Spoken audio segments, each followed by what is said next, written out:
Empezamos a grabar entonces la reunión de hoy. La reunión de hoy que la vamos a hacer de 1 hora y media, que generalmente la última reunión es la reunión más corta. Yo voy a hacer la primera más corta, de 1 hora y media, porque simplemente, no simplemente, pero lo que vamos a tratar de hacer es como una introducción y un paralelo entre el modelo educativo de enseñanza de español a sordos que tenemos vigente hasta ahora, con el modelo educativo de enseñanza de español a sordos que se pretende llevar adelante a partir de las progresiones de aprendizaje.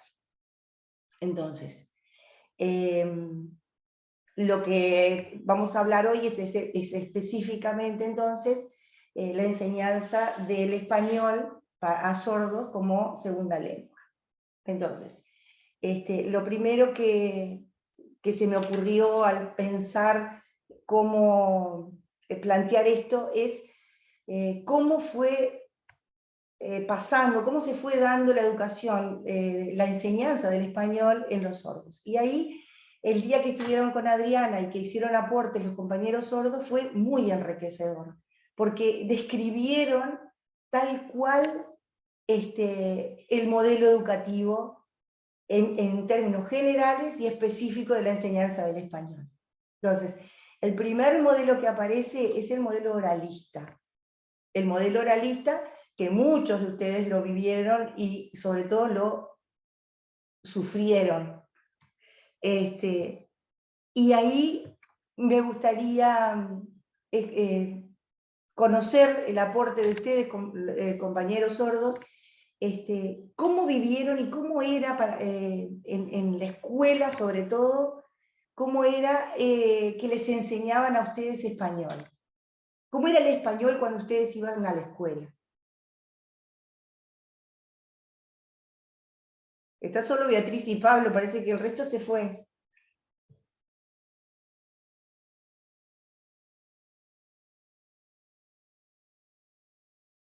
Beatriz, sí, si podés contar, te agradecemos. Mica, sí, sí, ¿cómo aprendiste español cuando ibas a la escuela?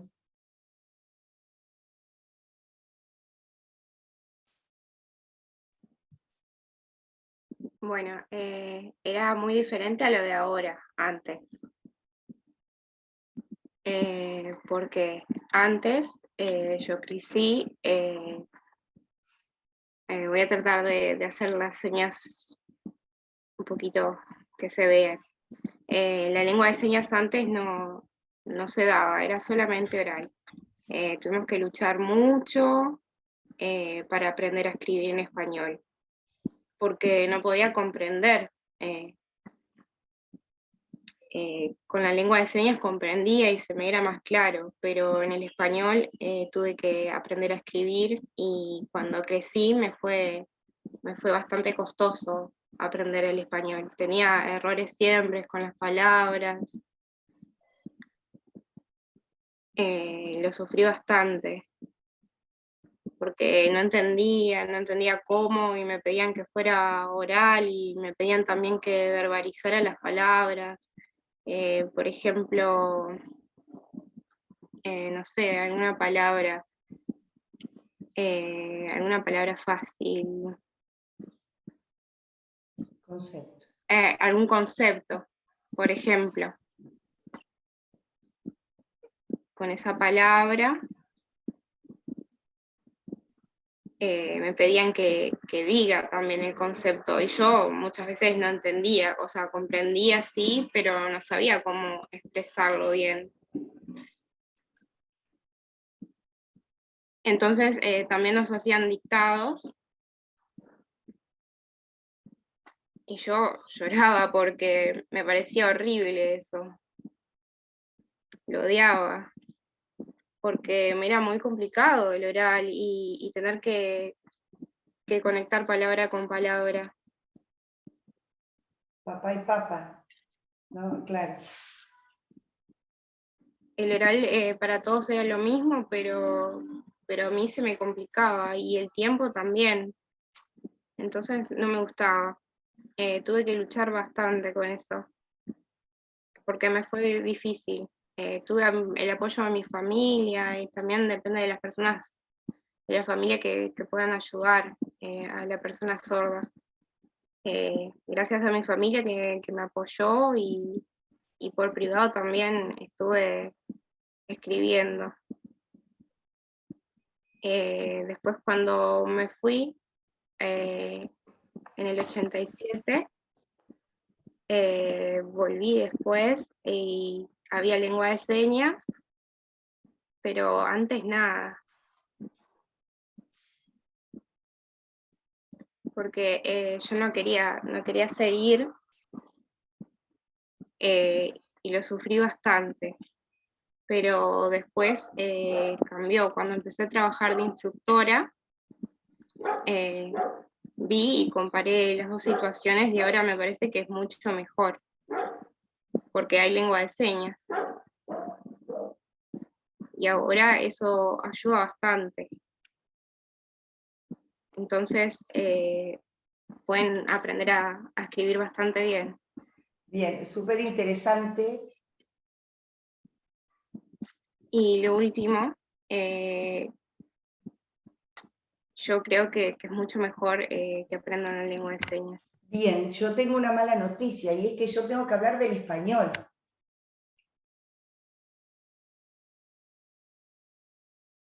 ¿Qué papel juega el español? ¿Qué rol juega el español en la educación de los sordos? Entonces, vamos a pensar hoy sobre el español. Por supuesto que muchas cosas interesantes. Le pregunto también quizá a Pablo, con respecto a el aprendizaje, por ejemplo, de geografía, de historia. ¿Cómo desde lo oral, desde el oralismo, cómo les enseñaban a ustedes historia, por ejemplo? ¿Desde dónde? ¿Cómo le presentaban un hecho histórico? Por ejemplo. Perdón, Mariana, hay una persona esperando para entrar. No tengo a nadie. ¿Quién es? No, a ver si visualizo acá quién es. ¿Quién? Patti. Patricia García. Patricia, no tengo a nadie. Gracias.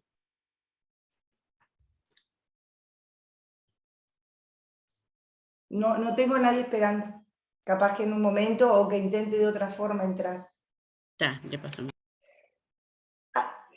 Bueno, le preguntaba entonces, por ejemplo, historia, geografía, ¿cómo se los presentaban? Porque no, la lengua de señas estaba prohibida, porque estamos hablando de la etapa oralista, así como lo describe Beatriz, estamos en una etapa de enseñanza oralista. Entonces, si estaba prohibida la lengua de señas, si el español era tan sacrificado, ¿cómo aprendían geografía? ¿Cómo aprendían historia? ¿Cómo se la enseñaban a la geografía y a historia, por ejemplo?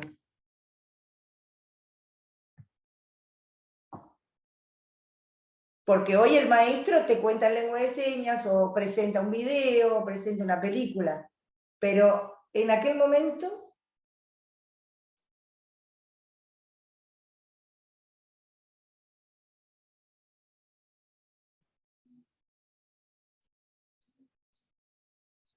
Sí, Pablo, si te acordás.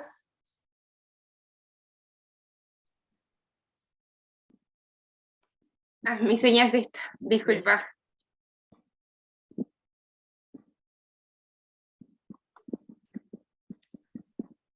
Sí, lo mismo que Beatriz. Nosotros éramos compañeros, crecimos juntos.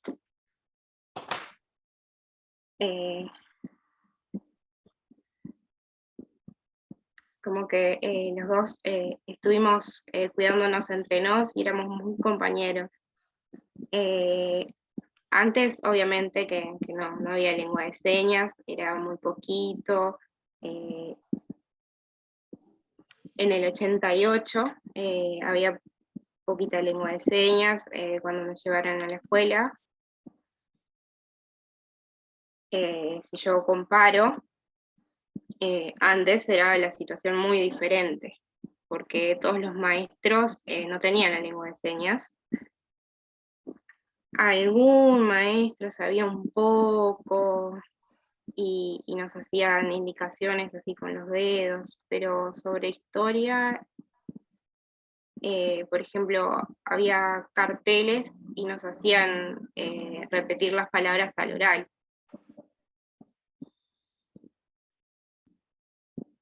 Y entonces nos costaba bastante porque había muy poca lengua de señas y era todo escrito. Montevideo y en el interior, también en el interior lo sufría bastante.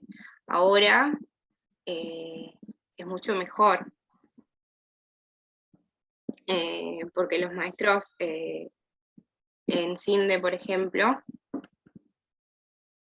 hay lengua de señas básica también, entonces fue aumentando un poco más la comunicación, en Twilsu también, y hay muchas más personas que saben lengua de señas. Y los niños sordos están mucho más contentos porque hay lengua de señas. Pero, y si no entienden una palabra, se comparte esa palabra y se les explica, y eso es ahora. Pero antes con el oralismo, si no entendía alguna palabra, me explicaban hablando, y yo no entendía nada, no buscaban cómo trasladarlo a lengua de señas. Por ejemplo, un concepto en lengua de señas, me lo podía explicar y se entiende claro. Por ejemplo, calidad de vida. Yo creo que primero estaría la lengua de señas, si comparamos ambas situaciones. Antes había menos acceso en el liceo y en la UTU, no había lengua de señas, y ahora está el Liceo 32 y se puede también. En el interior también hay lengua de señas. Primero se tiene en cuenta la lengua de señas, por suerte, pero antes nada, solamente en Montevideo. Faltaba que se difunda. Pero también cambió con la tecnología y avanzó mucho más. Ahora hay videos y se aprende mucho más rápido la lengua de señas. Antes era todo escrito y solamente una forma. Exactamente. Bueno, eso, exactamente. A ver, Beatriz.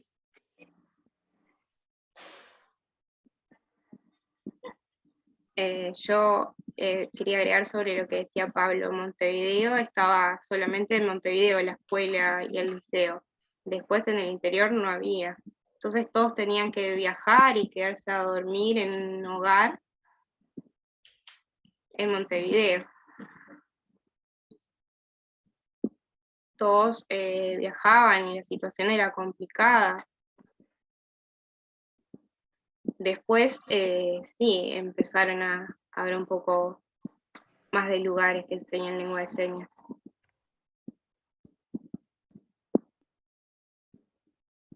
Los sordos del campo y que vivían lejos era un problema porque no podían acceder a la escuela, entonces les era muy difícil. Eso es tal cual. Bueno, todo eso tiene una razón de ser. Ustedes, en el caso de Pablo y de Beatriz, fueron muy afortunados en ir a la escuela en 1988, 87 y 88, porque antes del 87, que es la fecha clave, la educación de Uruguay era exclusivamente oralista. Su nombre era oralista y su aplicación era oralista. En 1987, bueno, surge una propuesta de educación bilingüe para las escuelas concretamente de sordos, porque en realidad tenemos que tener en cuenta de que bueno, la educación de los sordos era escuela hasta ese momento, y un poco de años después, pero era la escuela primaria, y después los talleres preocupacionales de carpintería, de costura. Era vista la costura, la carpintería, la cerámica, eran vistas como una forma de seguir la educación, pero sin asistir formalmente a una escuela, a una secundaria o seguir los estudios. En 1987 entonces surge la propuesta de educación bilingüe y bicultural para los estudiantes sordos, de primaria concretamente. Y eso es lo que dicen los compañeros. Acá hubo Mariana, un cambio. perdona que te corte. Está Sí. Ana Gopar, está sin cámara, pero está Ana Gopar de repente. La vi a Ana Gopar, De repente la para que vi pueda a Ana, la contar también. saludé, está en un ómnibus, y si ella quiere bueno. puede prender la cámara, pero si ella quiere esperar a llegar, que la prenda. Gracias, Fernando. Entonces, en 1987 surge entonces la educación bilingüe, se establece que la educación del Uruguay en primaria va a ser bilingüe. ¿Qué supone esto, o qué supuso esto en su momento? Que la lengua ya no va a ser oralista, la lengua de señas no va a estar prohibida.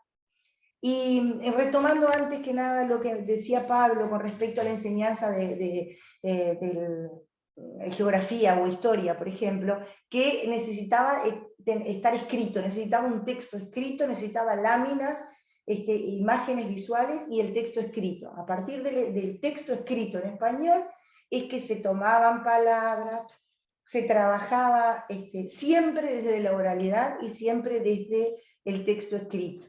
Y la memoria, mucha memoria de la palabra, mucha memoria de la estructura, o sea, de la sintaxis, y cobraba gran importancia la sala de lenguaje o el gabinete de lenguaje, en donde se trabajaba fuertemente la lectura labial, el adiestramiento auditivo, y me falta uno que no, el adiestramiento auditivo, la lectura labial y articulación.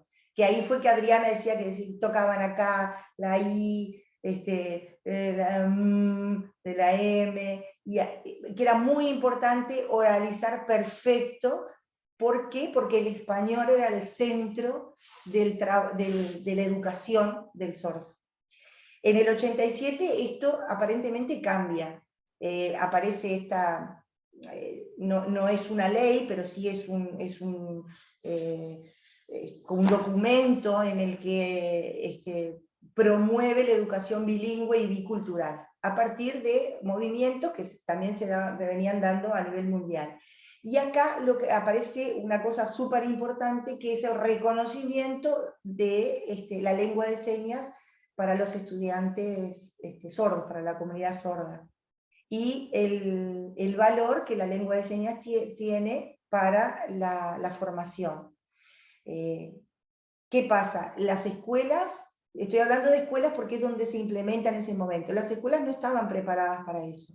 Tenían maestras y maestros, básicamente maestras, que estaban formadas en el oralismo, que todo partía del español, que era la lengua mayoritaria, la lengua a la que se debía acceder, porque era la fuente de conocimiento. Y entonces, bueno, había que poner la lengua de señas, había que instrumentar el contexto escolar con lengua de señas. Entonces ahí aparece entonces la figura del instructor. Por eso digo que ustedes son afortunados porque empezaron en el 87. Entonces ahí aparece la figura del instructor. Adriana ya habló de la figura del instructor, habló de la historia del instructor, de los roles que tenía el instructor, y lo que propone es que el instructor, bueno, es el referente de la lengua de señas y de la cultura sorda. Pero ¿qué pasaba? Dentro de la clase, y ya estamos hablando de los inicios del bilingüismo, dentro de la clase o dentro de la escuela, del aula, por decirlo bien concreto, quien seguía siendo el protagonista de la educación, ¿era el instructor o era el maestro? Pregunto sordos y oyentes, a cualquiera.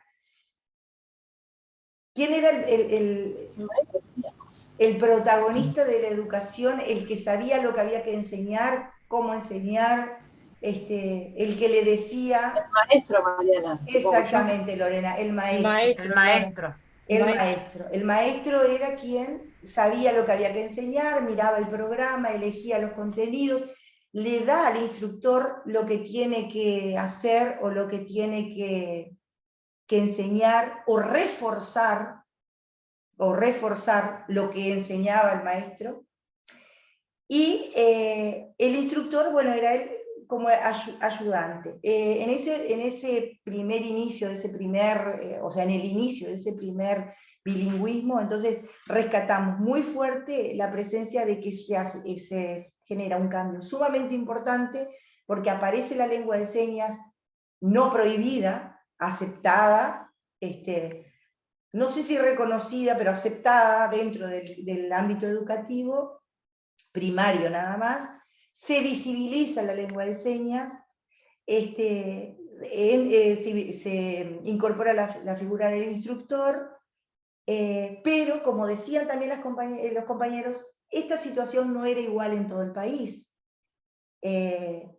Estaban las 4 escuelas de sordos, en las que se promueve y en las que se implementa esa educación bilingüe, bicultural, bilingüe y bicultural, porque ponen en el aula la lengua de señas con el español, la figura del maestro oyente con el instructor sordo dentro de la escuela.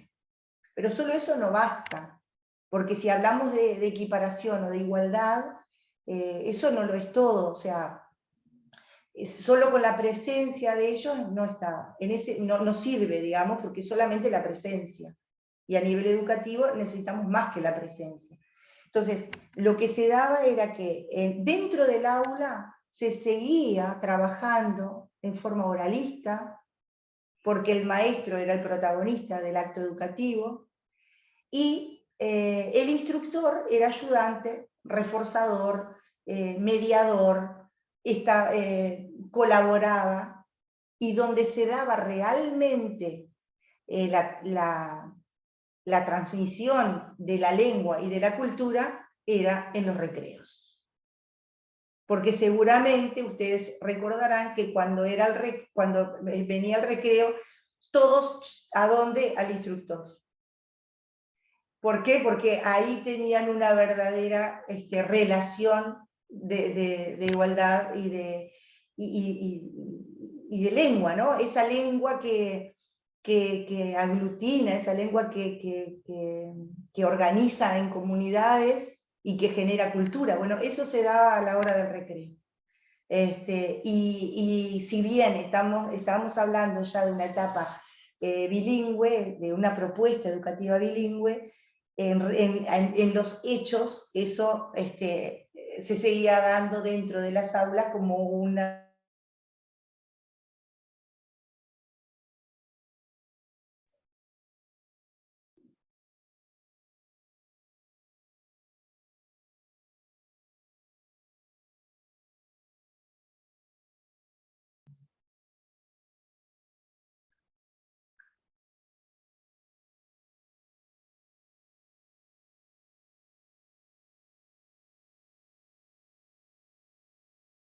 Ay, perdón.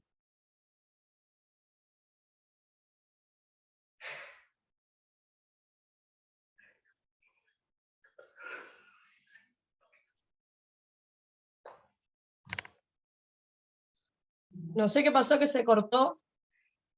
Bueno, yo no tengo idea, de repente, ¡fuc!, se me cortó.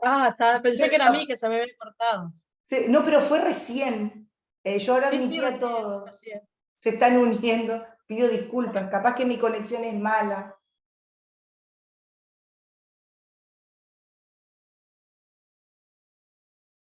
No sé, van entrando, pido disculpas, pero solamente quedan 2 en la sala de espera. No sé qué pasó, yo venía...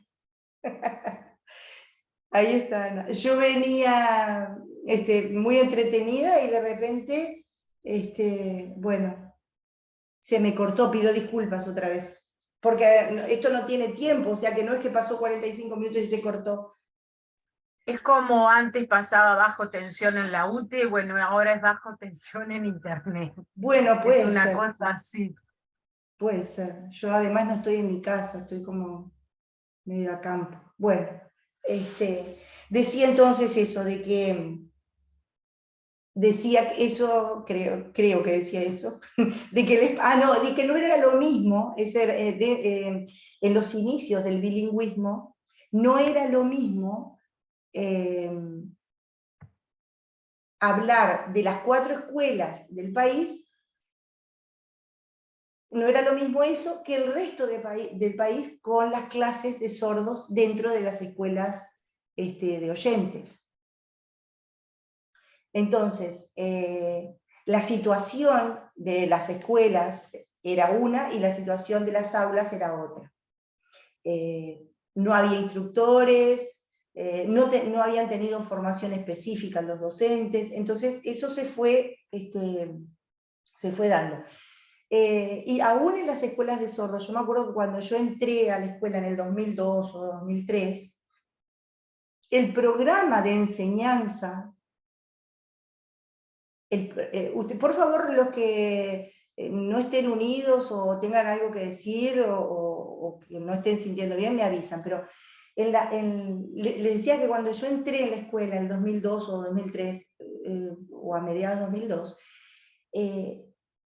la enseñanza tenía, el programa de educación que teníamos para enseñar era el mismo de la etapa o de la época oralista.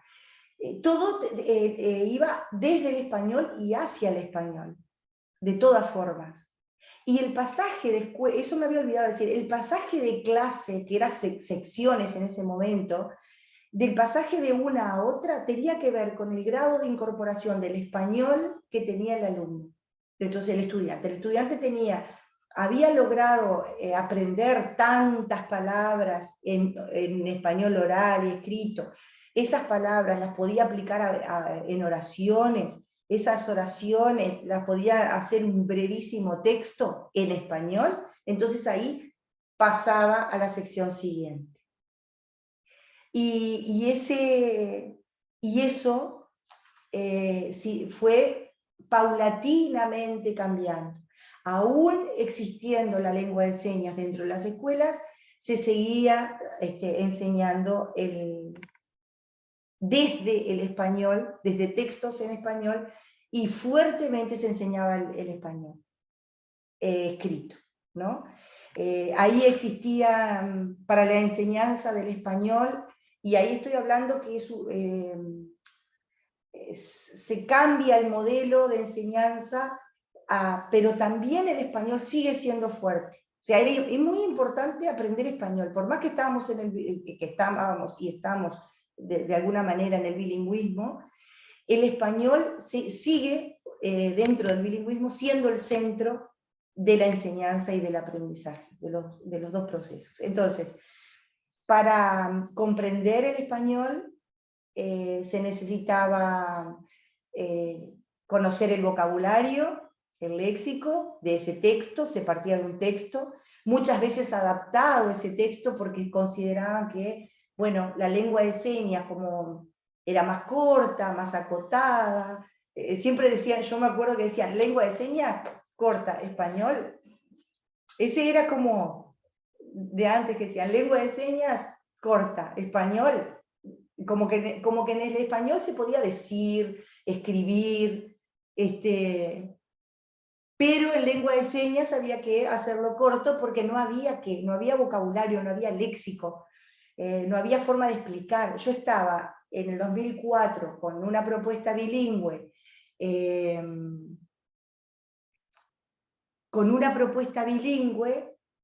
sabiendo lengua de señas, pero cuando fui a enseñar respiración humana, porque estaba dentro del programa, yo no tenía la seña para indicar lo que era aire y lo que era oxígeno.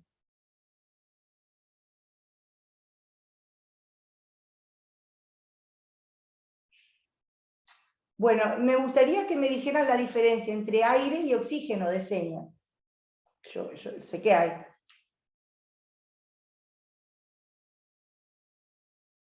y oxígeno, oxígeno. Muy bien.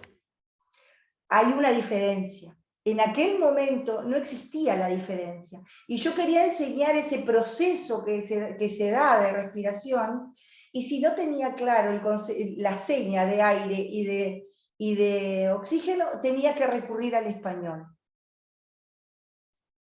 Porque en la escuela de Salto no teníamos esa diferenciación de señas, aunque teníamos instructor.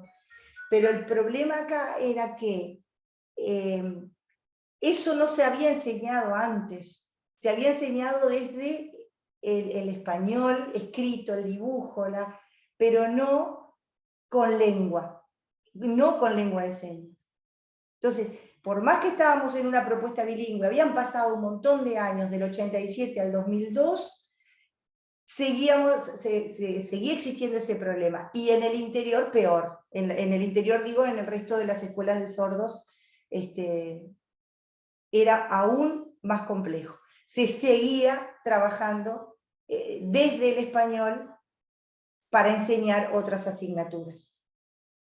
Y para hacerle un cortecito a Mica, a ver si termino esto, la idea es que, bueno, también después del 87, ¿no? En el 2001, por ejemplo, legalmente aparece la ley de intérpretes, que le llamamos de ley de intérpretes, que es la 17.378, en donde bueno, reconoce a los sordos como, o sea, se sigue hablando de los sordos como discapacitados porque no escriben y no leen. Eso está en la ley de discapacidad. Entonces, como no escribían y no leían, necesitaban un intérprete. Pero si escribía y leía, no necesitaba el intérprete.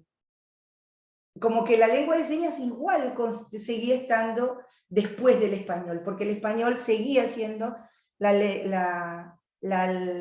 lengua de prestigio, la lengua, bueno, como los sordos suelen llamarla, y con mucha justicia, dicen la lengua opresora, ¿no? Como dice Leonardo, la lengua opresora. O sea, era el español por encima de la lengua de señas. Por más que se reconoce, en estas instancias, se reconocía que la lengua de señas era la lengua de los sordos, pero el español era el primero, y era el importante, y era el que había que enseñar fuertemente, y no cualquier español, el español estándar, el español de culto, por decirlo de alguna forma, el español perfecto, y intentar llegar a ese español era el objetivo de la enseñanza de español, ¿no? O sea, el español organizado sintácticamente, de la manera correcta, y para eso se usaba algo que ustedes se van a acordar,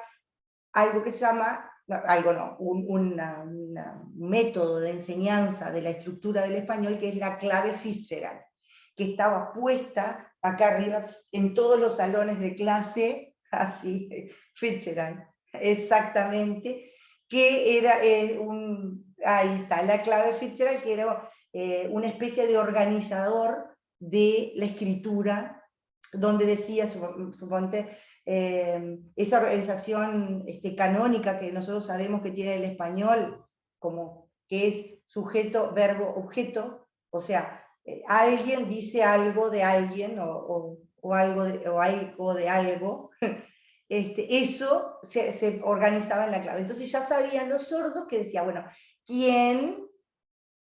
Entonces ponía quién era Mariana, quién, entonces, ¿dónde? Ahí está. Entonces se iba organizando de tal forma. ¿Por qué? Porque se aspiraba a obtener, a alcanzar un español estándar de la mejor forma posible, porque se pretendía que el hablante, en el caso que tuviera restos auditivos y pudiera oralizar, o el escribiente, fuera un hablante lo más cercano posible al hablante nativo de español, ¿no? Perdón, Mariana, Sí, porque yo trabajo en la escuela Sí. de sordos, soy docente de inglés. de inglés, te vi. y veo la clave en los Sí. salones, y la pregunta es, ¿tal cual está la clave? ¿Es el orden que ustedes en el español organizan o no importa? Es decir, tengo que empezar por quién o quiénes, después ir a, no me acuerdo si sigue dónde. ¿Hay que seguir tal cual está o es como Bueno, eso organización? es una pregunta muy interesante porque es la clave de la nueva propuesta de las progresiones de aprendizaje. Eso que está ahí es la organización digamos, la organización del español, las posibilidades de organizar el español. Los maestros, porque solamente enseñaban español los maestros, ¿no? Los instructores no, los instructores enseñaban lengua de señas, o sea, era como un compartimento, uno enseñaba una cosa, otro enseñaba otra. Entonces, los maestros lo que hacían, y es interesante entrar en la clave Fitzgerald realmente, porque además tienen códigos, lo que era verbo tenían 2 rayitas, entonces se le ponía eso a los niños y los niños completaban, si era 2 rayitas, buscaban verbos que pudieran quedar bien en esa oración. Yo uso ese Exacto. mismo código, en inglés le pongo Ahí arriba va. para... Eso es la forma de estructurar, digamos, que tenían. Algunos, y depende del nivel y las posibilidades, usaban, creo que todos no usaban a nadie, porque es muy compleja la clave, pero sí, por lo menos el quién, el dónde, el verbo, ¿no? Y eso servía para organizar el español. Eso dentro de una propuesta bilingüe y bicultural, ¿verdad? Seguimos con ese concepto de bilingüismo de 2 lenguas en igualdad de condiciones, que creo que nunca ha sido tal, porque incluso hoy en día tenemos diferencias, o sea, menor cantidad de presencia de sordos dentro de las instituciones. El maestro sigue siendo el oyente, ¿no? Digo, porque en Montevideo hay maestros y en Paysandú hay maestros sordos, o sea que... pero sí, el maestro sigue siendo el organizador de las aulas y de la enseñanza. Y la ley, para no perderme y terminar esto, porque entonces después sí vamos a lo que se pretende, la Ley General de Educación. La Ley General de Educación en el 2008. 1997 surge el bilingüismo, y en el 2008, en la Ley General de Educación, ahí recién se habla de una educación lingüística, se habla de romper con el modelo monoglósico, es decir, que sea el español el que siga siendo, el que sea el dominante, y al que el lenguaje como la lengua de poder, y dentro de lo educativo estoy hablando, ¿no? Bueno, y de lo no educativo también, porque es la lengua mayoritaria, y políticamente el mayoritario es el que tiene el poder. Y reconoce por primera vez 3 lenguas maternas del Uruguay: el español, el portugués de Uruguay y la lengua de señas uruguaya. Entonces, en la Ley de Educación reconoce eso. También el desarrollo de competencias comunicativas, el respeto a las variedades lingüísticas, el dominio de la lengua escrita, no especifica de cuál, suponemos que es del español, porque es la lengua de la mayoría, y la reflexión sobre la lengua. O sea, la Ley General de Educación nos abre, y sobre todo a la educación de los sordos, la posibilidad, bueno, de ir más allá que la lengua de señas como un instrumento de transmisión de cultura y de recurso didáctico para enseñar otros conocimientos. Y hay un cambio en el programa, en la educación en 2008, con el nuevo programa que ahora ya no, pero digo, en el 2008 era el nuevo programa de educación inicial y primaria, en el que aparece, ahí sí en el programa, el reconocimiento de la lengua de señas como la lengua natural de la comunidad sorda, y el derecho a ser educado en lengua de señas, pero no explica, porque ahí aparece lengua materna, segundas lenguas y lenguas extranjeras, y el respeto a las variedades lingüísticas de las comunidades existentes en el país. Entonces, ¿qué pasa? Ahí nos deja como a la suerte, digamos, de decidir cómo enseñar eso, ¿no? Cómo organizar esa enseñanza de lengua dentro de la escuela, básicamente, porque en el liceo, y yo no domino el tema del liceo, pero en el liceo, en el liceo 32, como habló Pablo hoy, ya la educación de los sordos estaba diferenciada, antes creo del 2008, estaba diferenciada, los sordos y los oyentes tenían grupos separados, y continúa eso, ¿no? Docentes que hablaban lengua de señas, que aprendieron específicamente para enseñar su asignatura en lengua de señas, pero eso en el Liceo 32 de Montevideo. En el interior demoró aún más en llegar todo esto. Y después, eso por un lado, y después el papel del español específicamente en la enseñanza. Entra la lengua de señas, todo muy bien, pero las evaluaciones, seguía siendo siempre en español. Y el problema acá es cómo enseñar español, que es específicamente lo que vengo a hablar, ¿no? O sea, desde esos programas, desde ese lugar, ¿qué enseño del español? ¿Cómo enseño español? Teóricamente estamos hablando de la enseñanza de una segunda lengua. O en el caso del inglés es una lengua extranjera. Y en el programa, que Fanny lo puede decir, en el programa 2008 especifica cuáles son las competencias comunicativas que hay que enseñar. Y no solamente de inglés, de portugués. Cuando de portugués se supone que es una lengua materna para algunos grupos de estudiantes de Uruguay. Entonces, para inglés y para portugués tenemos competencias a desarrollar, pero para lengua de señas no hay en el programa de 2008. Seguimos enseñando español, y digo seguimos porque yo me fui el año pasado de primaria. Entonces, seguíamos enseñando español desde lo que teníamos de español como primera lengua. Entonces, como maestra yo agarraba el programa y decía, ¿qué enseño de español? Entonces, elegía contenidos que me parecía. Yo me acuerdo que muchos años atrás, ¿no? En el programa decía, sílabeo, separación en sílabas, creo que era, ¿no?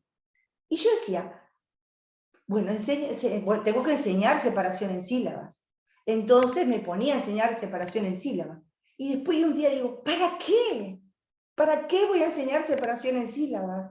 Por dos motivos. Primero, porque o sea, puede servir desde la sala de lenguaje, desde la fonoaudiología, puede ser útil, puede servir, pero específicamente desde el aula, ¿para qué yo ocupaba tiempo en separación de sílabas si primero no iban a lograr separar en sílabas, porque es algo como que, salvo que aprendan las reglas, es muy complejo, y lo otro es que ya nadie separa en sílabas, porque además tenemos los procesadores de texto que lo que hacen es directamente escribe la palabra entera abajo. Entonces, estamos como, eso era un ejemplo, y estoy hablando de muchos años atrás, pero lo que quiero dejar claro es que el programa, si bien hace todo ese reconocimiento de la lengua de señas, tanto la lengua de señas también como lengua primera no tiene contenidos ni competencias ni nada para enseñar. Es también buscar, los maestros teníamos que organizarnos para poder ver qué enseñábamos y cómo enseñábamos, pero eso Adriana lo explicó bárbaro y estuvieron conversando muy bien. pero del español era muy complejo, porque el español no, el programa no tiene el español como segunda lengua para sordos, ni para los hablantes de portugués, pero básicamente para sordos. Entonces era Permiso. muy complejo. Sí. Sí, yo hago lo mismo desde inglés, digo, me paré desde el mismo punto. ¿Qué enseño para que al alumno le sea útil y pueda plasmarlo en su enseñanza futura, ¿no? ¿Cuál es el fin que tiene el inglés en la escuela? Exacto. Y bueno, y ayer de lo que hablábamos con Adriana, del rol del instructor, cuando se trabaja en duplas o se logra la dupla, entonces ahí se fortalece la enseñanza. Exactamente. ¿No? Bueno, lo que me repasé de tiempo, porque si Micaela ya debe estar muriendo, o sea, ya no debe pensar. Perdón, Mica, pero lo último es que ese bilingüismo que en 1987 se establece para la educación primaria en el Uruguay y que después con las sucesivas leyes se fue extendiendo, hasta ahora sigue teniendo problemas con el tema de enseñanza de lengua, en términos generales, tanto lengua de señas como español, pero específicamente español. Hasta ahora ha ido evolucionando, ha ido cambiando, creo que para bien, lo dirán los compañeros sordos, hasta que en el año 2018 la ANEP lo piensa la enseñanza de lengua desde otro lugar y entiende que hay que realizar progresiones de aprendizaje para las distintas áreas educativas y en el marco curricular de referencia nacional propone una educación plurilingüe y pluricultural. Eso lo explicó muy bien Andrés, la diferencia de lo que, no la diferencia entre bilingüismo y pluriculturalismo, sino él explicó el multilingüismo y el plurilingüismo. Y lo que en el año 2019, entonces, se da dentro de la educación un vuelco de lo que es el bilingüismo hacia el plurilingüismo.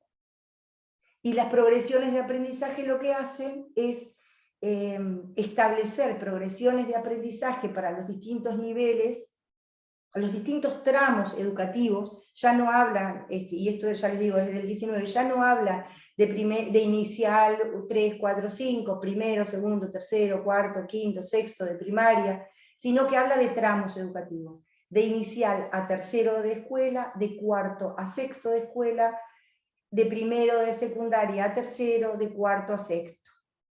Y ahí sí establece claramente lo que es la enseñanza del español, de la lengua de señas como primera lengua, lengua materna para los sordos, y el español como segunda lengua para los estudiantes sordos. Habla de segundas lenguas de señas, como puede ser la lengua de señas argentina, y habla de segundas lenguas y lenguas extranjeras orales. Todo eso para la enseñanza de lengua de los estudiantes sordos. Entonces ahí hay un cambio radical entre lo que es el bilingüismo, que ha ido evolucionando positivamente hacia el plurilingüismo, y el plurilingüismo propiamente dicho. Ahora sí, vamos a hacer un corte para Mica y para todos nosotros, y yo voy a tomar agua, y nos encontramos en, ¿cuánto? ¿10? ¿5? 10, Mica, para 10. ¿Ah? Nos encontramos. Esto parece, la grabación.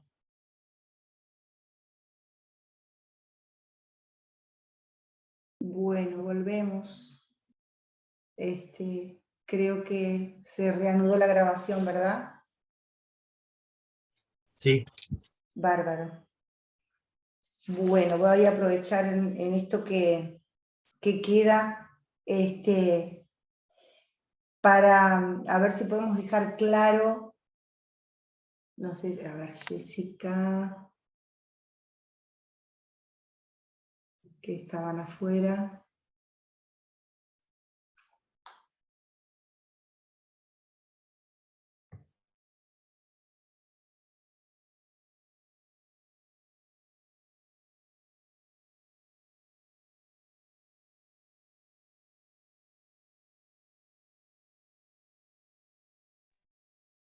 Estás muteada, ¿Cómo? Mariana. Sí, yo sí. Bien. Bueno, yo hablamos en realidad con compañeros y quería dejar claro un poco a lo que apunta, digo porque está vigente, el bilingüismo y biculturalismo. Los compañeros sordos no están. Sí, Beatriz sí, pero está sin cámara. Bueno, después lo pueden ver, o sea, no hay problema, porque está... Perdón, Beatriz, pero te necesito ahí, porque en realidad, si pensamos, todo esto tiene que ver con la educación de los sordos, y si no están presentes, es como que nos está faltando algo sumamente importante, que es la presencia, Dayana. bueno, de la comunidad sorda. Sí, Dayana también está. ¿quién? Dayana. Sí, es una lástima, también lo pensé, pero como está la grabación, ¿estás anclada, Mica? No.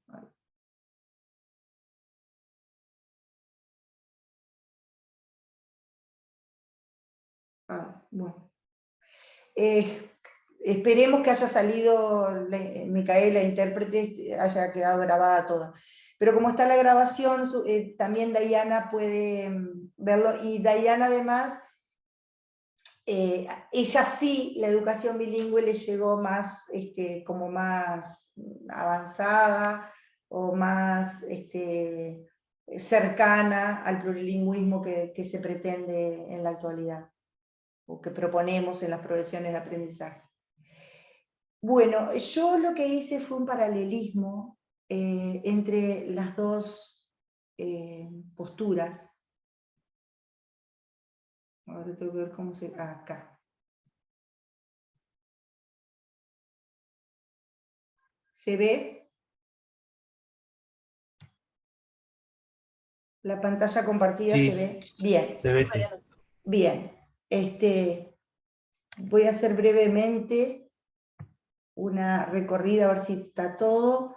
Los modelos educativos, el oralismo, la educación bilingüe, y el plurilingüismo y pluriculturalismo, que es el que se propone a partir de las progresiones de aprendizaje de 2019.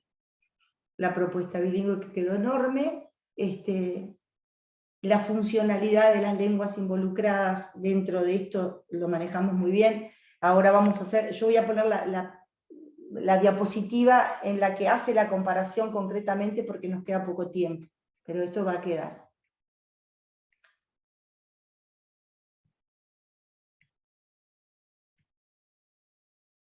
Acá, esto. ¿Cómo hago para que se vea? Ahí, ¿ahí lo ven? Sí, Mariana. Bien, igual lo voy a decir. ¿Qué pasa o cómo se presenta la funcionalidad de las lenguas involucradas en la educación, en el bilingüismo y en el plurilingüismo? Y fundamentalmente en lo que refiere al español. Lo primero, y que las dos propuestas, las dos posturas lo tienen claro, lo llevan adelante, es que la lengua de señas es la primera lengua, la lengua materna de los estudiantes sordos. Eso en las dos propuestas educativas es claro, la lengua de señas es la primera lengua. ¿Qué pasa en el bilingüismo? Bueno, es considerada la lengua minoritaria. La lengua minoritaria la lengua de transmisión de conocimiento, mientras que el plurilingüismo lo que promueve es la generación de identidad sorda a través de la lengua, esa lengua de señas que genera comunidad y que produce cultura, y que más allá de ser la lengua minoritaria y la lengua, además de ser la lengua minoritaria, que es reconocida porque es una comunidad muy chica con respecto a la comunidad mayoritaria, pero que esa lengua que genera identidad también se aprenda y se estudie, no solamente como un elemento didáctico de transmisión de conocimiento o de su existencia meramente, sino que también sea factor también sea objetivo de estudio la lengua de señas. El bilingüismo considera que la lengua de señas es una lengua que no tiene escritura y existe solamente en el plano de la oralidad. Es decir, no podemos escribirla y por lo tanto solamente podemos hablarla a la lengua de señas. La lengua de señas es efímera, es oral y no queda escrita. Eso es lo que considera el bilingüismo. Mientras que el plurilingüismo, y con todos los fundamentos que habló Andrés hace una semana, y Leonardo, porque es la propuesta base de todo esto, es que la lengua de señas, si bien no tiene escritura, se puede registrar la lengua de señas, y ese registro genera textualidad diferida, que es la que permite objetivizar la lengua, poder estudiarla, poder separarla del momento de la enunciación y del enunciador, y del contexto de enunciación, por lo tanto todo lo que se diga tiene que ser explicitado, y eso es un concepto fundamental de diferencia del bilingüismo y el plurilingüismo. En el plurilingüismo, la lengua de señas se puede registrar, se registra y genera textualidad diferida, y esa textualidad diferida puede generar o genera cultura letrada, al ser archivada y organizada. ¿En qué pasa con el español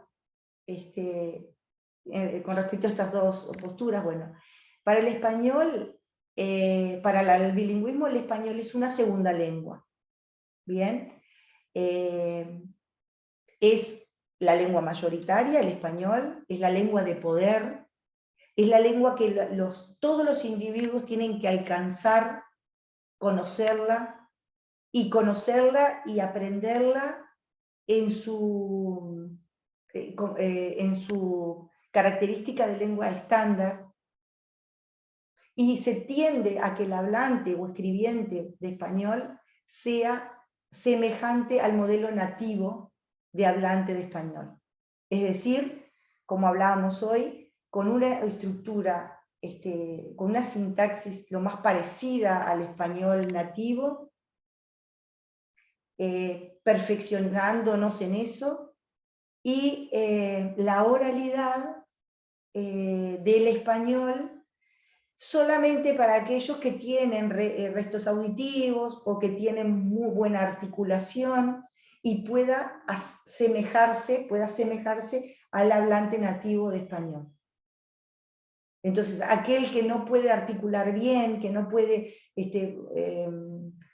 fonar bien, bueno, es preferible que no hable oral, que no oralice, y bueno, que hable lengua de señas. Es lo que les hablaba con respecto a lo legal, ¿no? Que yo decía en alguna de las leyes, que no sé cuál, porque no soy especialista ni tengo mucha afinidad con eso, pero una de las leyes, yo no sé si es bueno, no voy a decir después busco y en todo caso les paso bien cuál es, pero habla de que el intérprete puede actuar en caso de que sordo no escriba y lea bien. Creo que después, posteriormente, se aceptó la lengua de señas como la forma de comunicación y de comprensión de los sordos. Pero en un momento se habló de eso. Y esto es lo mismo, o sea, primero es el español. ¿Qué pasa con el plurilingüismo? Bueno, acá es un aspecto muy importante, que lo vamos a hablar la próxima reunión, que para el plurilingüismo, que recuerdan que Andrés habló de que era tomado de cierta forma de la comunidad europea, de las políticas lingüísticas de la comunidad europea, donde hay diferentes comunidades lingüísticas, países, naciones, y que lo que propone es, bueno, sí, el español como una segunda lengua para los sordos, eso no hay duda, dentro de la lengua,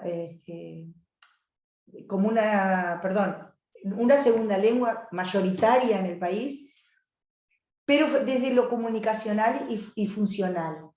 Es decir, no más al aprender el español estándar, obligatoriamente tender a ese hablante nativo, sino que poder adaptar ese español y conocer el español, o sea, que el hablante conozca, el hablante digo, el sordo, ¿no? O sea, hablante, escribiente, que pueda conocer el español de acuerdo a sus necesidades, a la funcionalidad de la lengua, y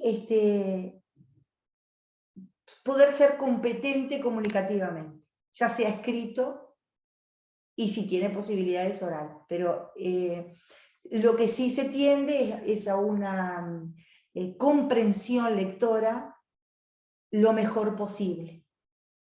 En una lengua que es muy compleja como es el español, es muy difícil. Y en el bilingüismo hablábamos y se tendía a estudiar léxico, sintaxis, léxico, morfología, sintaxis.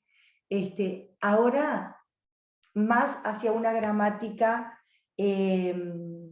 textual, como hablaba Andrés, en donde es importante el conocimiento general del texto, la idea general, y luego con sucesivas aproximaciones a ese texto ir reconociendo mayor información, o información más profunda que tiene que ver con también esa trama textual de la cual hablaba Andrés. Entonces, ¿qué pasa con eso en cuanto a la comprensión del español? ¿Qué pasa con la escritura del español en la propuesta plurilingüe? Bueno, acá cambia radicalmente también.